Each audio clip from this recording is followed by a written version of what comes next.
ओम शांति। 31 दिसंबर 2021। बाबा के महावाक्य। मीठे बच्चे, सदा सुखी रहो। जितना याद करेंगे उतना सुख मिलेगा। यही बाप तुम बच्चों को आशीर्वाद देते हैं। प्रश्न: संगम युग पर तुम बच्चे ऐसा कौन सा शुभ कार्य करते हो जो सारे कल्प में नहीं होता? उत्तर: पवित्र बनना और बनाना सबसे शुभ कार्य है। पवित्र बनने से तुम पवित्र दुनिया के मालिक बन जाते हो। पवित्र बनने की युक्ति बाप ने बताई है कि मीठे बच्चे, तुम मुझे लव से याद करो, देही अभिमानी बनो। ऐसी युक्ति सबको सुनाते रहो। गीत। किसने यह सब खेल रचाया? मेरे मीठे मीठे भाई और बहनों, बाबा के इस अनमोल खजाना यानी ज्ञान रूपी मुरली को जन जन तक पहुंचाना हम सब की कर्तव्य नहीं बल्कि धर्म है। मैं तो अपना धर्म निभा रही हूँ। अब आपकी बारी। आप भी अपनी व्हाट्सएप और फेसबुक और दूसरे सोशल मीडिया के ग्रुप में शेयर कीजिए। क्या पता आपके इस नेक काम की वजह से किसी की ज़िंदगी जीने की एक नई राह मिल जाए। और हाँ, आप भी इस YouTube चैनल को सब्सक्राइब कर लीजिएगा ताकि आपको भी रोजाना बाबा की मुरली को सर्च करना ना पड़े। शिव बाबा की अमृत वर्षा हम सब पर ऐसे ही बरसते रहे। अब सुनते हैं आज की मुरली। ओम शांति। शिव बाबा बैठ करके अपने बच्चों को सालिग्रामों को समझाते हैं। शिव बाबा को तो सब जानते ही हैं। ये भी जानते हैं कि शिव बाबा को अपना शरीर नहीं है। शिव की प्रतिमा तो एक ही है, इसमें कोई फर्क नहीं आता। उनको दिखाते ही है लिंग के समान। जैसे मनुष्य हैं तो मनुष्य में कोई फर्क नहीं पड़ सकता। आंख, नाक, कान सबको दो है। आत्मा कोई छिपी हुई चीज नहीं है। जैसे मनुष्यों की देवताओं की पूजा होती है, वैसे आत्माओं और परमात्मा की भी पूजा होती है। शिव के मंदिर में जाओ तो ढेर छोटे छोटे सालिग्राम रखे हुए हैं जिनकी पूजा होती है। मनुष्यों की दो प्रकार की पूजा होती है, एक तो विकारियों की, दूसरी निर्विकारियों की। उसको कहा जाता है भूत पूजा, क्योंकि यहाँ तो शरीर कोई का भी पवित्र है नहीं। 5 तत्वों का बना हुआ है। मिट्टी का बना हुआ भूत पुतला है। मूर्तियाँ बनाते हैं तो भी मिट्टी और पानी मिलाते हैं, फिर उसको सुखाने के लिए धूप चाहिए। धूप भी आग का अंश है। आगे धूप से आग जलाते थे। तो बच्चों को यह पता है कि निराकार की भी पूजा होती है, साकार देवताओं की भी होती है, तो मनुष्यों की भी पूजा होती है। देवता है पवित्र, यहाँ अपवित्र है। बाकी पूजा तो भूतों 5 तत्वों की होती है। आत्मा क्या चीज है यह मनुष्य नहीं जानते। कहा जाता है रियलाइज योर सेल्फ। आत्मा को रियलाइज करो। आत्मा है बिंदी समान। कईयों ने साक्षात्कार भी किया है। वर्णन करते हैं छोटी सी लाइट उनसे निकल हमारे में प्रवेश हो गई। अच्छा, इससे फायदा तो कुछ भी नहीं हुआ।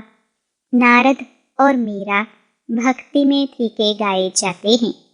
भल साक्षात्कार होते हैं, परंतु सीढ़ी उतरनी होती है ना। फायदा अल्पकाल के लिए होता है। अभी तुम बच्चे आत्म अभिमानी बने हो। जानते हो आगे हम देह अभिमानी थे। अब यह है नई बातें। आत्मा पढ़ रही है। यह तो एकदम पक्का कर देना चाहिए। बाबा हमको पढ़ाते हैं। यह तो पहला पक्का निश्चय हो जाए। आत्म अभिमानी बनना है। आधा कल्प आत्म अभिमानी बनते हैं, फिर आधा कल्प देह अभिमानी बनते हैं। सत्युग में आत्मा को यह शुद्ध अभिमान नहीं है कि हम परमात्मा को जानते हैं। शुद्ध अभिमान और अशुद्ध अभिमान होता है ना। कर्तव्य भी शुभ और अशुभ होते हैं। कहा जाता है शुभ कार्य में देरी नहीं करनी चाहिए। बाप कहते हैं मैं तुमको कितना अच्छा बनाता हूँ, तुम पवित्र बनो तो पवित्र दुनिया का मालिक बनोगे। इन जैसा शुभ कार्य कोई हो नहीं सकता। तुम पावन थे, अब घड़ी घड़ी बाप कहते हैं देही अभिमानी बनो। अपने को आत्मा समझ बाप से पूरा लव रखना है। आत्मा का संबंध ही एक बाप से है। वह बैठ पढ़ाते हैं। यह प्रैक्टिकल अनुभव की बात है। बेहद के बाप से हम बेहद स्वर्ग का वर्षा ले रहे हैं। बाप भी कहते हैं हे मीठे मीठे बच्चों, आत्माओं को कहते हैं आत्मा इन कानून से सुनती है। तुम समझते हो आज हमको कौन मीठे मीठे बच्चे कह रहे हैं? मीठे मीठे बच्चे, बाप का बच्चों पर लव रहता है ना। बहुत खुशी से बच्चों की पालना करते हैं। यह भी बच्चों का बेहद का बाप है।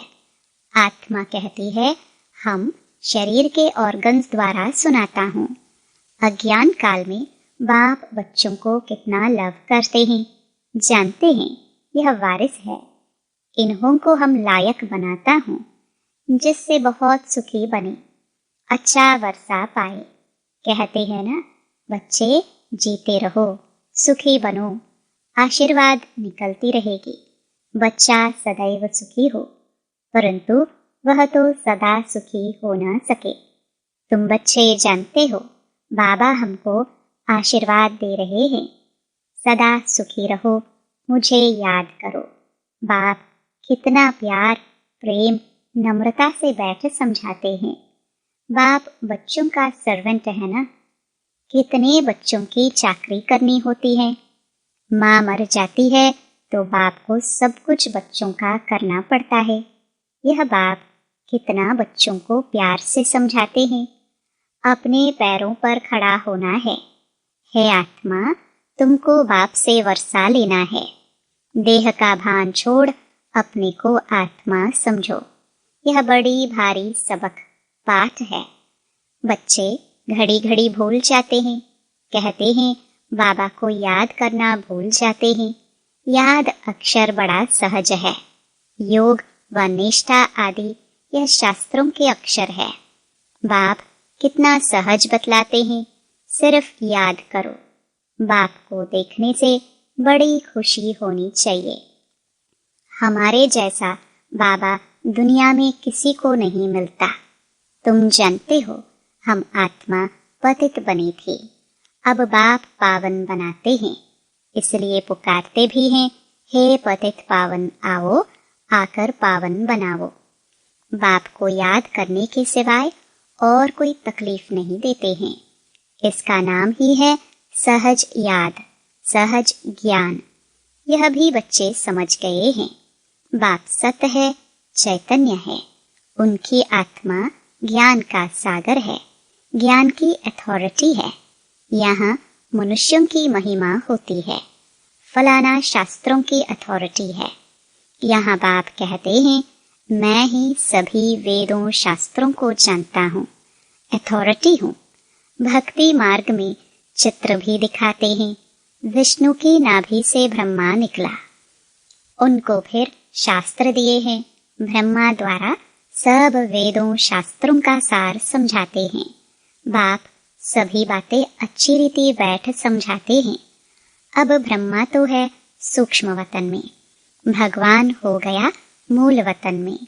अब सूक्ष्म वतन में किसको ज्ञान सुनाएंगे? जरूर यहाँ आकर सुनाएंगे ना। यह बड़ी समझने की बातें हैं। ब्रह्मा द्वारा सब शास्त्रों का सार भगवान कहाँ सुनाएंगे? सुनाने की बात तो यहाँ होती है। अभी तुम प्रैक्टिकल में जानते हो कैसे भगवान आकर ब्रह्मा द्वारा हमें सुनाते हैं। बच्चों को तो अथाह खुशी होनी चाहिए। मनुष्य 5-10 लाख कमाते हैं, कितनी खुशी होती है। यहाँ बाप बैठ तुम्हारा खजाना भरते हैं, कहते हैं मुझे याद करो तो तुम सोने जैसा बन जाएंगे। यह भारत सोने की चिड़िया बन जाएगा। जानते हो, बाबा मूल वतन से आकर ब्रह्मा द्वारा हमको शास्त्रों का सार समझा रहे हैं, सब राज समझाते हैं। उस योग, तप, दान, पुण्य आदि से मुक्ति को कोई नहीं पाता है। मनुष्य समझते हैं इन सब रास्तों से हम मुक्ति में जाते हैं। अगर ऐसा होता तो फिर पतित पावन बाप को आने की क्या दरकार। अगर वह वापस जाने का रास्ता होता तो कोई जाते ना। दुनिया में मनुष्यों की अनेक मत हैं। अब बच्चों को बाप ने समझाया है वापस कोई भी जा नहीं सकते। बाप कहते हैं मैं इन द्वारा सब वेदों शास्त्रों का सार समझाता हूँ। इसने भी बहुत गुरु किए हैं, पढ़ा लिखा है। बाप कहते हैं इन सबको भूल जाओ। पतित पावन तो परमपिता परमात्मा को ही कहेंगे। वह मनुष्य सृष्टि का बीज रूप वृक्षपति चैतन्य है। आत्मा ये सब चैतन्य है। तुम जानते हो हम मूल वतन में जाकर फिर आएंगे पाठ बजाने। आधा कल्प सुख का पाठ बजाएंगे। सारा मदार पढ़ाई पर है। जितना पढ़ेंगे उतना ऊंच पद पाएंगे। यह पढ़ाई बहुत ऊंची है। एम ऑब्जेक्ट ही है नर से नारायण, मनुष्य से देवता बनने की। जब आदि सनातन देवी देवता धर्म है तब कोई हिंसा होती नहीं, वहाँ विकार की बात होती नहीं, न कोई लड़ाई झगड़ा होता है। अभी तुम समझाते हो कि जब अनेक धर्म हैं तो भाषाएं भी अनेक हैं, सबकी एक भाषा हो नहीं सकती। अब अद्वैत धर्म तुम्हारा स्थापन हो रहा है। अद्वैत व देवता एक अक्षर हो जाता है। अभी तुम देवता धर्म के बन रहे हो। गीत भी है ना, बाबा हम आपसे 21 जन्मों के लिए सारे विश्व की बादशाही लेते हैं। वहाँ ऐसे कोई नहीं कहेंगे कि यह हमारी स्पेस है, यहाँ से तुम पास न करो। यहाँ तो एक दूसरे को डराते रहते हैं। बैठे बैठे लड़ने झगड़ने का भूत आ बैठा है। तुम बच्चे जानते हो हम श्रीमत पर अपनी राजधानी स्थापन कर रहे हैं। हम विश्व के मालिक बनते हैं। हम होंगे भारत में ही, दिल्ली के आसपास ही नदियों पर होंगे। वहाँ सदैव बाहरी मौसम होती है, सदा सुखी रहते हैं। प्रकृति भी सतो प्रधान होती है ना। तुम समझ सकते हो हम कैसे दैवी राज्य स्थापन कर रहे हैं फिर से। तो बच्चों को बाप की याद में बड़ा खुशी में रहना चाहिए। निरंतर याद करो और कोई तकलीफ नहीं दी जाती। इसमें ही मेहनत है। घड़ी घड़ी बाप की याद भूल जाती है। देह अभिमान में आने से उल्टा काम कर लेते हैं। पहला विकार है ही देह अभिमान का। यह तुम्हारा बड़ा दुश्मन है। देही अभिमानी न होने के कारण फिर काम आदि विकार डस लेते हैं।